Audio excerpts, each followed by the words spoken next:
Hello అందరికీ welcome to Lasya అభిరుచులు.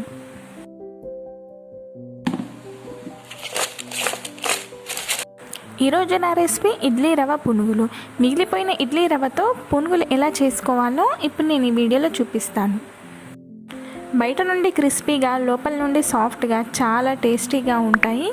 వీడియోలోకి వెళ్ళే ముందు ప్లీజ్ నా ఛానల్ని సబ్స్క్రైబ్ చేసుకోండి.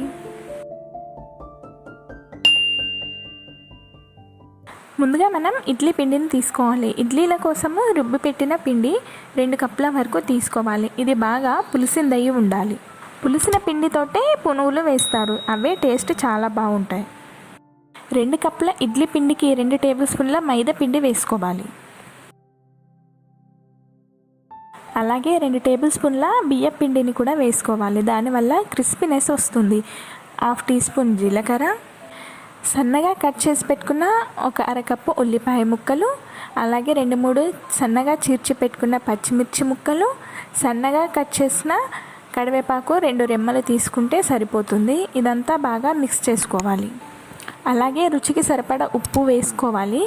మీకు సోడా ముందుగా వేసుకొని ఉండకపోతే సోడాని కూడా వేయండి. నా ఇడ్లీ బ్యాటర్లో ఆల్రెడీ సోడా మిక్స్ చేసే ఉంది కాబట్టి నేను సోడాని వేయట్లేదు. అలాగే 1 టేబుల్ స్పూన్ వాటర్ వేసి మొత్తం అంతా మిక్స్ చేసుకోండి. గట్టిగా ఉంటే వాటర్ వేయాలి, లేకపోతే వేయకూడదు. స్పూన్తో కన్నా చేతితో కలిపితే ఈజీగా ఉంటుంది. ఈ పిండి అనేది చూడండి, ఇలా పునుగులు వేయచ్చేటట్టు ఉండాలి. ఇలా కొంచెం తీసుకొని ఇలా ఆయిల్లో డ్రాప్ చేసుకుంటే ఈజీగా డ్రాప్ అయ్యేలా ఉండాలి. మీ పిండి కాస్త పలుచగా ఉంటే కొద్దిగా బియ్యం పిండిని కూడా వేసుకోవచ్చు.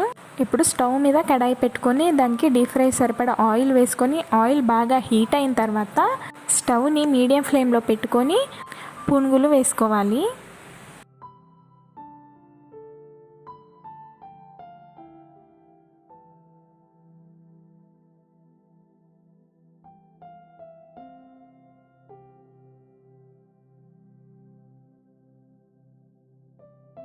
ఆయిల్లో పట్టే అన్ని పునుగులు వేసుకోవాలి. వేసుకున్న తర్వాత వెంటనే కదపకుండా 1 నిమిషం తర్వాత మెల్లగా కదిలించాలి.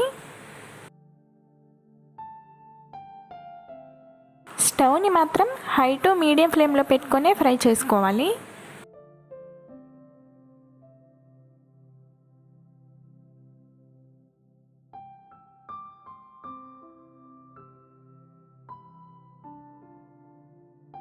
గోల్డెన్ బ్రౌన్ కలర్లోకి మారిన తర్వాత ఆయిల్ నుండి తీసేసుకోవాలి.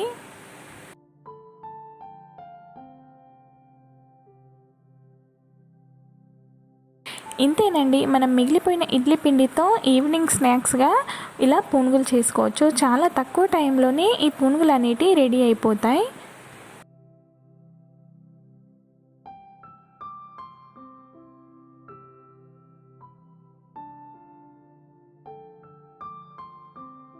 నా పునుగుల రెసిపీ మీకు ఎలా అనిపించిందో కామెంట్ చేయండి. వీడియో నచ్చితే లైక్ చేయండి ప్లీజ్. అలాగే నా ఛానల్ని సబ్స్క్రైబ్ చేసుకోండి. Thanks for watching.